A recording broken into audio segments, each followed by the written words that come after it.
Oh, dearie, dearie. The Pacers get blown out by the Suns. Aaron Nesmith suffers a knee injury and leaves the game. The worst four-game stretch in Pacers history perhaps just concluded. What an awful road trip. We have so much to talk about on today's Locked On Pacers podcast.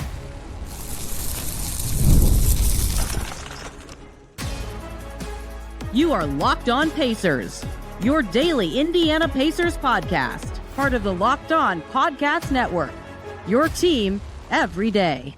What's up, everybody? Happy Friday. Congrats. You made it through the weekend. Welcome into another edition of the Locked On Pacers podcast, where we, of course, talk about the Indiana Pacers. As always, my name's Tony East. I cover the team for Forbes and Circle City Spin. And today, oh boy, not a fun trip to Phoenix for the Indiana Pacers, who get absolutely clobbered in every way by the Suns in a 35-point loss. It was an 11-point game with a surging Pacers team late in the third quarter, and it was absolutely all Suns the rest of the way, just like we saw for the Pacers in Utah and many other games this season. They are now 1-11. Aaron Nesmith goes down with an injury that looked scary for him. He crawls off the court. It might not be so bad, but it might cause him to be out for a while. Oh boy. I debated leading with Nesmith versus leading with what just went wrong in a 35-point loss for the Pacers. Then we got news-ish post-game. Dustin Opierak on the scene for Indy Star in Phoenix saying that he saw Aaron Nesmith limping on the way out, but walking on his own two legs. And Rick Carlisle saying that they're hopeful they dodged a bullet in terms of it being very serious, but he's going to miss time. That makes me lead with the game. The Pacers lose 133-98. You're not here for the score. You're here for the why. The why is the bench. The bench was horrific for the Pacers in this game. We learned a lot about what is going on with the starting five. They started Tony Bradley and Jeremiah Robinson Earl in Utah, and I was like, yeah, I could understand that being a matchup thing. Bradley's better against a Yusuf Nurkic type. Robinson Earl guarded Larry Markkinen a lot. We'll see what they do in Phoenix. They started those two again. Clearly, they're going for the most consistent, hard-playing group. That group in this game, the Pacers lost this game by 35. The starting lineup played almost 12 minutes together, and the Pacers won those minutes. They outscored the Suns with that group on the floor. We'll talk about that group more in a second, but clearly a group they like. That means in the other 36 and change minutes this game the Pacers played with any other lineup on the floor, they lost by 34, basically a point per minute if it wasn't the starting five on the floor together in this game for the Pacers. Just awful. And it's very easy to see these stretches and runs. Just go run through the play-by-play if you didn't watch the game. Even if you did watch the game, remind yourself of exactly how this went down. It's 17-17. In comes Jarris Walker, Isaiah Jackson, and TJ McConnell. Actually, the Pacers were ahead 17-15 when they made those subs. Then a little bit later, they bring in a couple more. Out goes Nesmith and McConnell with 2:30 to go. By that point, the Suns are up 3. And by the end of the quarter, the Suns lead is 8. And the second quarter, the Suns just ran away with it. They were up 18 by halftime. They just coasted. It was unbelievable. Third quarter, starting five on the floor to start the quarter. Hey, a nice little run for the Pacers. I think they got it as close as 8 in that stretch at one point. I don't remember the exact score. I'm trying to find it as I scroll through it. It was like 71, 79 or something. I don't remember exactly where they got it to 8 at, but it happened. I remember thinking, oh, it's below 10. There it is. Hope yet for the Pacers. They make subs. In comes McConnell with 4 minutes to go. It's 87-75. That's not a close game, but the Pacers have chipped in their halftime deficit. By the end of that quarter, the Pacers were down. This is not a misspeak. 22 points. They bled 10 points in 4 minutes. Nesmith gets hurt in that quarter. The fourth quarter, they go hard trying for like 3 minutes to start the quarter. At the 9:26 mark of the fourth quarter, it was 117-84. Reminder, the Pacers were down 88-77 at one point in the third quarter. Like 38-7 run or something insane. And the Pacers immediately bring in Huff, Talen Peter, Ben Shepherd, Monte Morris, and Jarris to close the game. And then Monte Morris left for AJ Dennis not long after. Absolutely dreadful. Every moment the bench came in this game. The starters were fine. Why? What actually happened? Well, the better question is why not? I don't know that the bench did anything particularly well in this game. The Suns put up 1 billion points. 6 minutes. The Pacers played that group, I said, with the Talen Peter bunch that closed. That group was minus 11. 4 minutes of McConnell, Huff, Robinson, Earl, Morris, Siakam. That's the group that played like some points late third, some points late first. That group was -7.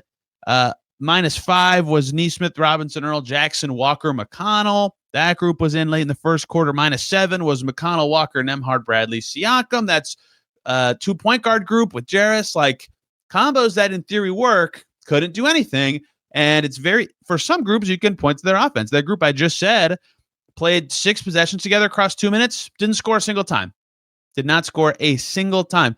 That group that was -7 I mentioned earlier, Siakam, Morris, Robinson, Earl, Huff, McConnell scored 6 points in 4 minutes across 15 possessions. Dreadful. That other group that was -5 in 11 possessions gave up a bunch of points. And that's where it stood out to me the most is the second the bench came in, they could not guard a potted plant. Like it was just awful defense from that group. And the mix and match Suns groups, you want to see a crazy stat? Go look at Oso Iguodaro's plus minus. I'll give you a second to look while I'm talking. You might happen to have the box score in front of you. In case you're curious, Oso Iguodaro was plus 52. That's not a misspeak. He was plus 52 in this game. The Pacers had nothing they could do to stop groups that had him out there. Colin Gillespie made plays. Jordan Goodwin had 10 boards and 6 assists and 10 points.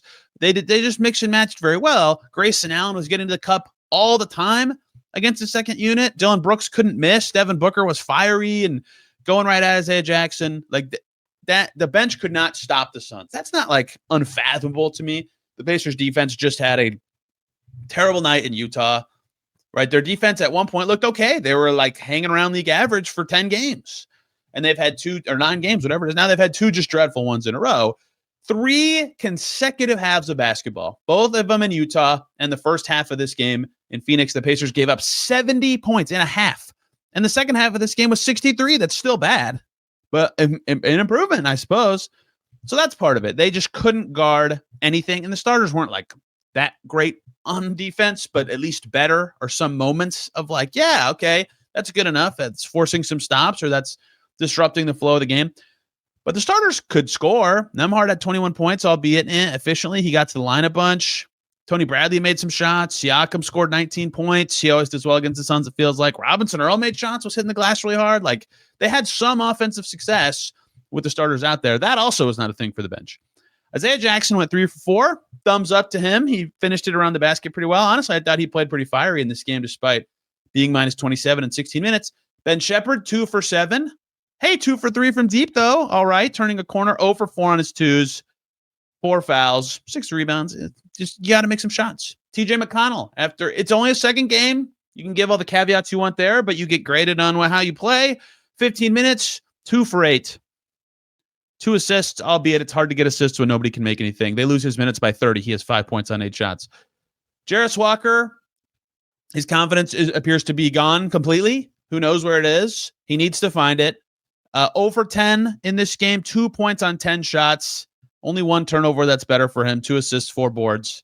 His defense has not looked good on this road trip. Very, very disappointing road trip for Jarris Walker. He had some nice games early in the season, right when he moved into the starting 5. He's got to find something. He's got to be better. Monte Morris continues to get the occasional minute of real rotation play, has done very, very, very little with it. His defense in Golden State being the only redeeming thing I can think of for him so far, just hasn't done anything for this team. With other point guards back, he has not helped them at all. And Jay Huff, 3 points on 1 for 2 in 14 minutes. He had some real rotation time. So only Jay Huff goes 1 for 2. Isaiah Jackson goes 3 for 4. All the non-centers shoot 33% or worse. The bench was just awful. And I'm not saying the starters like shined or anything, but they were competitive and winning their minutes against the Suns team. The Suns are pretty decent. The Suns defense is pretty good. The Pacers probed their way in. They got a bunch of free throws, and they were awesome at the foul line in this game. But once again, a game where the Pacers shoot 36%. It's unbelievable how bad their shot making's been this season. That should be the lead, and it's not. This game is about how awful their defense was, and they lose the turnover battle, and they lose the rebounding battle, and it just nothing went right for the Pacers in this game, and it was headlined by how bad the second unit was. And I got some posts like, well, yeah, it's not the same second unit as last year. And sure, they had Mathurin and Toppin last year, but like Shepherd and Walker both played a bunch and were very frequently a part of the second unit. McConnell, albeit more healthy, was a part of their second unit. Isaiah Jackson's probably better than Thomas Bryant. Like, this should be better than this. I keep saying that about so many of these players. I've seen them play better than this, even in these contexts. Maybe not exactly this context, but similar context, and they just have been dreadful. 1-11 are the Pacers. A stat for you. This is the first time in Pacers history they have lost 4 consecutive games by 17 or more points. They had done 3 in a row, twice, of course, the 3 games preceding this, and then once in the 1983-84 season in late November to early December. That team went 22-60, and their 4th game they lost by 5. They lost a bunch in a row at that point. The Pacers, that's what I meant at the start, when worst road trip the Pacers have ever had, right? Just got blown out over and over and over. And the Jazz, like, it's so easy to say, oh, they played good teams. Like, the Jazz aren't that good. The Suns are better than people thought they'd be, but like, just a shockingly poor trip, a shockingly poor ending. They'll come home and play a good Toronto team and then head right back to the Eastern Conference leading Pistons. I said this after the last game. Keep an eye on the vibes. We'll talk about a specific player, but losing sucks if you're a pro athlete. It just does. And it really sucks when all the dudes you love to go to battle with keep getting hurt. Aaron Nesmith goes down with a knee injury. What does this mean? Who has to step up? What Etsy witch curse has happened to this Pacers basketball team? We will talk about all that coming up right here on Locked On Pacers.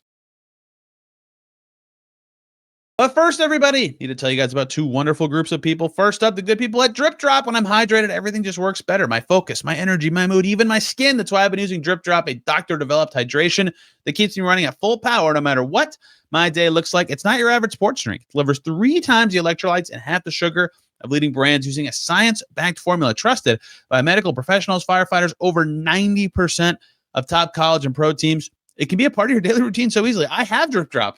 It's delicious. The watermelon flavor. I do the low sugar watermelon flavor. It's fantastic. You just put a pack in whenever you're drinking in the morning, water, whatever, soda. It tastes so good. It's a good way to stay sharp, energized throughout the day. Hydration is just non-negotiable. You'll feel calmer and better overall. Right now, DripDrop is offering podcast listeners 20% off your first order. Go to DripDrop.com. Use the promo code LOCKEDONNBA. And you'll get 20% off. That's DripDrop.com, code LOCKEDONNBA. Stock up now before the heat hits hard. Keep your body and mind performing at their best with DripDrop. Let's also talk about Wayfair. The holiday season's right around the corner. That means it's time to get your home ready. I put up Christmas trees this weekend. And whether you need more seating for guests, cozy new linens, or fun serveware for holiday hosting, Wayfair's Black Friday sales here to help you make your space shine. The best part, you don't have to wait. Their Black Friday deals are happening all month long, up to 70% off of everything from sofas to spatulas. You can upgrade your dining chairs, a rug from Wayfair. It'll transform your whole room. Everything ships very quickly. It'll be in time for the holidays. Check their whole site. Easy to find pieces that fit your style. If you've ever hosted family, you know how much difference a few little touches can make. Wayfair makes it easy. Do not miss out on their Black Friday deals. Head to Wayfair.com now to shop Wayfair's Black Friday sale for up to 70% off. That's WAYFAIR.com. Sale ends December 7th.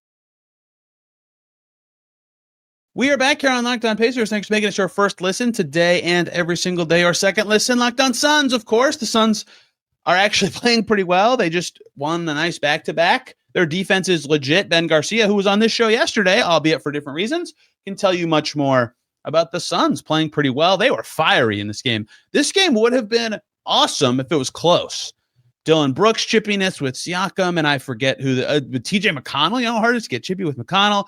Isaiah Jackson and Devin Booker. There was another double tech that I can't remember with Siakam and someone else. Like, it was just a fun, chippy, emotional game. Those are the best. Oh, Royce O'Neal was the Pascal Siakam play, but the Suns were just way better, and it kind of took away from a lot of that when the spirit just gets sapped from a basketball team. One, because of how they're playing, but two, because an emotional leader on the floor for this team, right? Aaron Nesmith, remember the die for the team, die for the sport, die to win comments he made last year in Milwaukee? That's legit. That dude would do anything to win and play well in a basketball game. And he goes down in the third quarter. He kind of steps on Jeremiah Robinson Earl's foot, and he's like kind of trying to cut to stay with his defender, and his knee just buckles in the weirdest way, and it hits the court on the way down. It looked like his right knee was, when I watched the replay, I thought it was his right knee because it slid on Robinson Earl, but his left knee is the one that actually buckles and hits the floor. It just was a very horribly weird fall.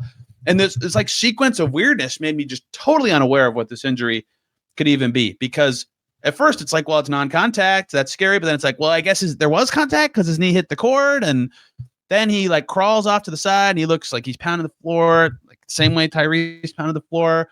That's not good. But then they show a video of him exiting the game, and he's being to be clear, like very much helped by trainers, but he's bending both of his knees and putting both of his feet on the hardwood. And I was like, okay, maybe that's not absolutely devastating. Like he can actually bend stuff and move stuff. And then Dustin tweeted that he obviously was limping, but left the arena. Like that's not a good thing. I mean, it's obviously all very bad. But I don't think it's like the worst of the worst. And that's what Carlisle said, of course, to Dustin, saying the Pacers are hopeful they dodged a bullet in terms of it being very serious. But look, you're limping, you're missing time. And that happens in this kind of season. When you're already 1-11, you're definitely missing time. It just never ends for the Pacers. Scary play. Good news that it's not horrible, but I mean, this is just ridiculous. Like, this is just ridiculous what has happened to the Pacers this year.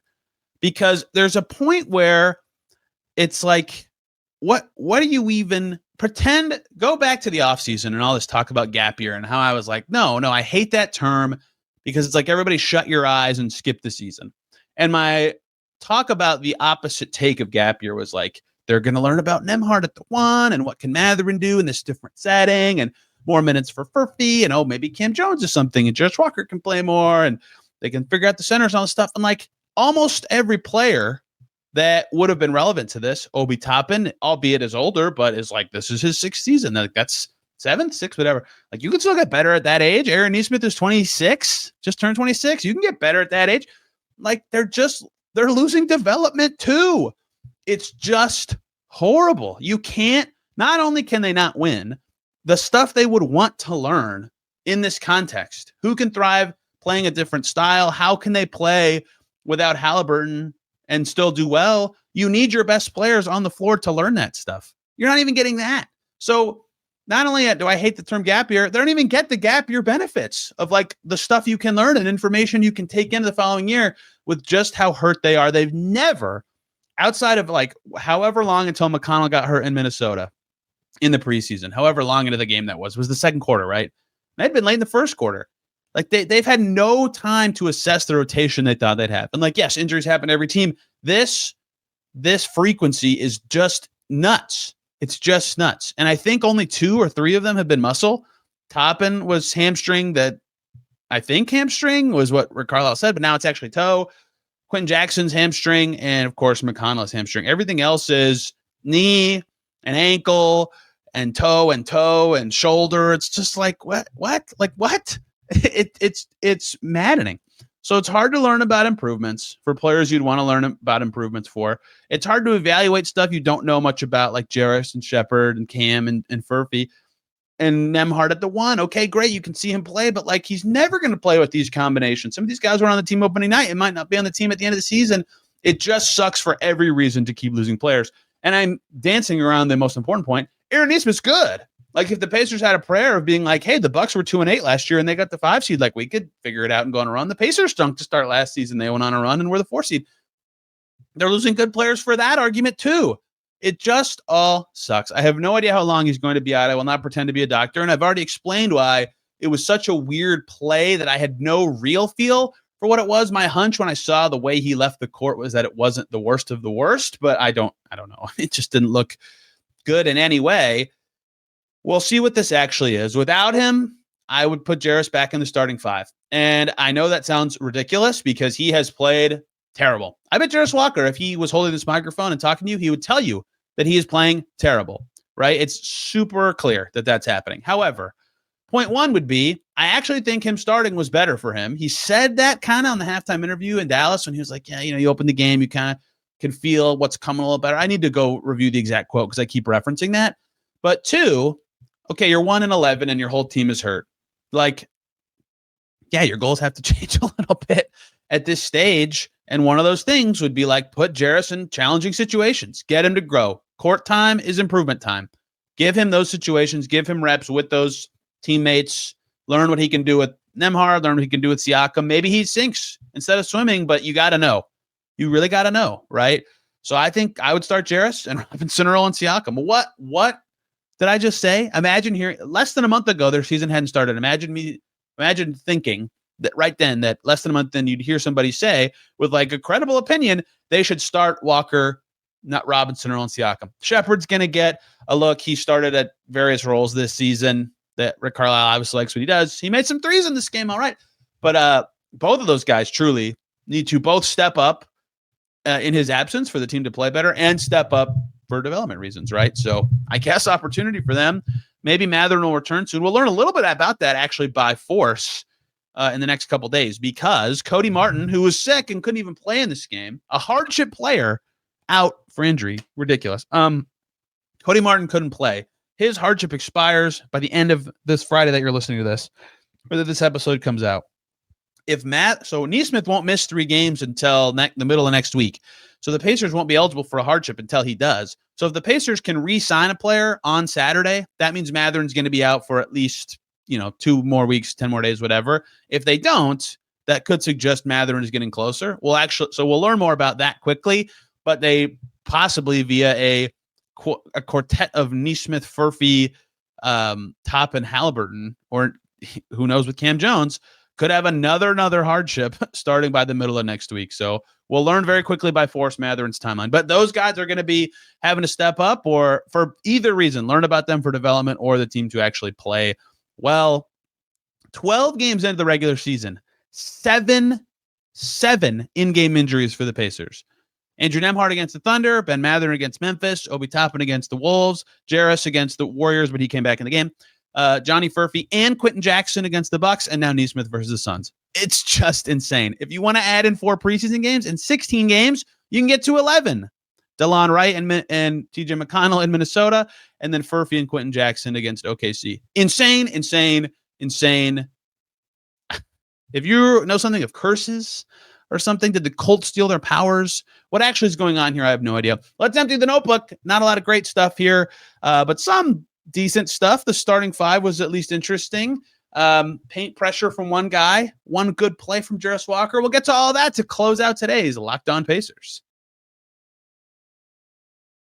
But first, everybody, we got to talk about 2 wonderful groups of people. First up is DoorDash. NBA season's heating up. DoorDash found the perfect way to keep fans in their bag all season long. Whether you're watching the highlights, your fantasy team, or just your favorite player, DoorDash makes every game night even better. They're the official on-demand delivery platform of the NBA. They're celebrating with something called the Bag Drop. Every time an NBA player scores 50 points in a game, DoorDash drops 50% off your order with Dash Pass the next day, and you're automatically entered for a chance to win the ultimate fan bag, player-inspired drip, exclusive gear, stuff you actually want. It's not just food. You can get much more than that with DoorDash too. Snacks, drinks, headphones, ice, even socks delivered right to you. And of course, they'll cover you and get you ready for the late night highlights and last minute watch parties for the NBA. So next time someone goes off for 50, use the promo code NBA50 the next day to get 50% off your DoorDash with Dash Pass, plus your shot at the bag drop. Dash Pass members only 50% off, up to $10 the next day after a 50-point game with promo code. Terms apply. No purchase necessary.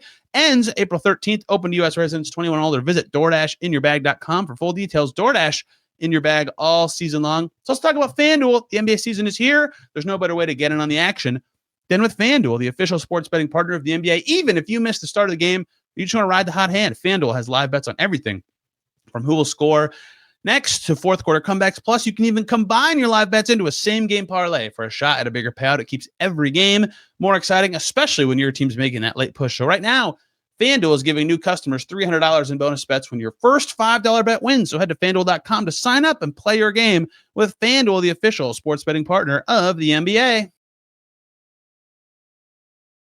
And we're back here on Locked On Pacers. Thanks for making us your first listen today and every single day. Our second listen, so many places to go. But last night in the league, Jalen Johnson's stat line for the Atlanta Hawks. Holy smokes. Locked On Hawks should be your second listen. I believe that it was the first ever straight up box score only. I didn't watch the game. Straight up statistical line that's ever happened is Jalen Johnson's line from last night. 7 steals and like a billion of everything else. Brad Rowland will have more on Locked On Hawks. Okay. Let's wrap this up. Empty the notebook from Pacers Suns. I have lots of stuff on the starters, which is interesting because I already talked about them being decent. But, you know, I wrote this in my story for Circle City Spin after the Jazz game. What message is being sent about the starting 5? Is this the best 5? Was this the best matchup 5 against the Jazz? Is this Carlisle saying he wants the best consistency and best effort players at all times? And it certainly has been the 5 that they started. And Jeremiah Robinson-Earl shows why right away. 2 offensive rebounds on the first possession. The second one ends with him tipping it in.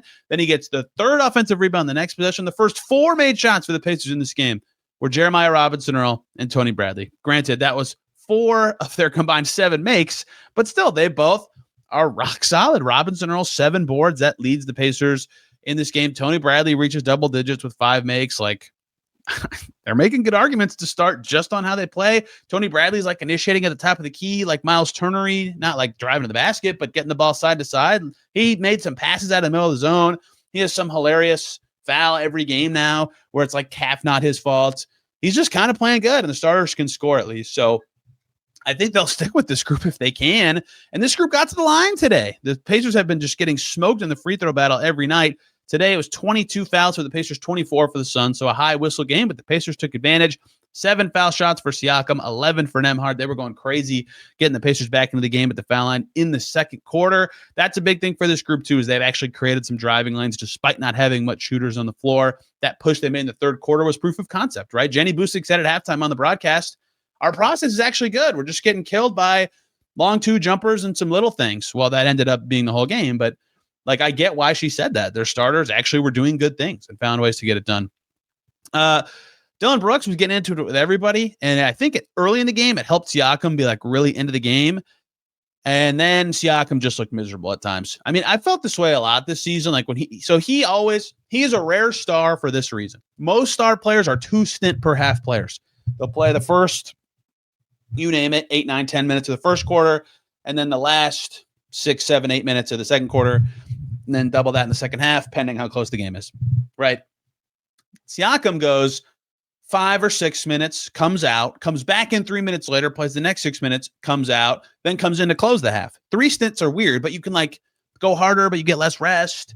So he's always carrying these bench groups. Like last year, everybody talked about for his All-Star and All-NBA cases, his on-off net ratings. I'm like, yeah, they're not reflective of his play because he's playing with the bench all the time. Anyway, he has shown this season some frustration when his teammates like aren't playing well alongside him. Today was like the most animated one when like Ben Shepherd was pretty close to him, and Ben Shepherd had like a decently open shot and didn't shoot it and could have dribbled to the right and got into the paint. And he just threw this like wildly inaccurate pass to Siakam, like very low towards his knees. The ball went out of bounds. And Siakam was like very frustrated about it. And he's been like this all season, and he should be. Like his teammates are not playing well. They're playing much worse than last year. But he's got to look, he's a great leader. He was like their first playoff run with this group, the 2024 Eastern Conference Finals run. His leadership and vibe and like ability to get everybody to believe was critical. That run was not possible without him beyond basketball reasons. I get why he's frustrated, and I think that is the fan emotion as well. He can't look that miserable in the games, even though I totally understand why it's like a hard thing to talk about perfectly, right? Because I get why he feels that way, and he should feel that way, but I don't think he can be like as animated, if that makes sense. It's like guys who complain about every foul and they're throwing their hands up and they're pointing and they're doing the challenge thing. It's like, dude, we get it. You might be right. Like, stop. Don't do that. That's how I feel about that. Nembhard got a lot of paint pressure in this game. That was reflective of his free throw number. The jumper might go in eventually. He was 4 for 10 on twos with 11 free throws in this game. He has not been super efficient this season, but he's getting into the paint. That's important if they're going to need him to play point guard. Jarris Walker did a lot of not good things in this game. Missed every shot he took, obviously. He had a gorgeous defensive play, defending 2 players at once on a fast break. Did the perfect amount of leaning towards the ball handler, then running back to the other guy, then jumped up, deflected the pass. That was awesome. That was like locked in the hope of what Jarris Walker can be. Some other stuff from this game. Actually, some of this I already mentioned. In fact, the only 2 I have left, I already talked about the 70 points in the half 3 times in a row and the chippiness of this game. Dylan Brooks just cooked the Pacers. Like, he was emotionally charged, and I talked about how Dylan Brooks teams kind of are. You know, they're fun and they're good and they're interesting. And he was right away, him and Siakam were getting into it. Dylan Brooks, 24 at halftime, 32 total, and only on 3 threes. He was hitting 2s. He hit 9 of his 11 2-point shots. Did very little else in the stat sheet, but was just such a good score and a big emotional lift for the Suns. And the Pacers did not really match that. They were obviously like emotionally on his level, but not on the court on his level. Credit to Dylan Brooks for that. And the other thing that was kind of jarring about this game, if I had to pick like one player thing, Grayson Allen is a good player. He got hurt and left early. The Suns might have won by more if he didn't. He was 5 for 6 with 12 points on 1 made 3 in 12 minutes because he was cooking guys getting to the basket. Grayson Allen's good and like a decently underrated player. His defense is not very good, but he can shoot. I think he's leading the league in 3-point percentage. He can actually put the ball on the floor. He should not be that easily getting anywhere on the floor. Like, I get that they had their better defenders on better players, but like anyone should be able to kind of stay with him, not stop him. Not getting roasted by an NBA player is like not embarrassing, but it was way too easy for Grayson Allen. And he was just like patient in the lane, had all the space in the world and kept scoring. One of many flaws for the Pacers in this game. 1-11. Who had that on the bingo card? Like I'm going to look stupid this season. I predicted 40 wins. You can go back and listen to my podcast with Adam Friedman to find all 40 wins. I had them at 6-6 right now. Like I had wins in Memphis versus Atlanta versus Milwaukee versus Brooklyn at Utah at Phoenix. Yikes. This, I mentioned that a mid-30s win season made no sense to me before the season. I thought it'd be like high 30s or better or low 30s or worse. It's very clear where this one is trending. And it's kind of by force. Crazy stuff for the Pacers. Tomorrow off because they don't play and it's a weekend. Saturday night, post Raptors, we'll have the next show. I'm going to another wedding somehow and won't be at that game, but I will watch it that night when I get home. So it'll be a podcast Sunday. And then James Boyd from The Athletic is going to join us for Monday's show to talk about what is going on with the Pacers. What can we learn? What needs to happen? And then a lot of games in the Midwest for the Pacers. They played 7 of their 15 road games against West teams already.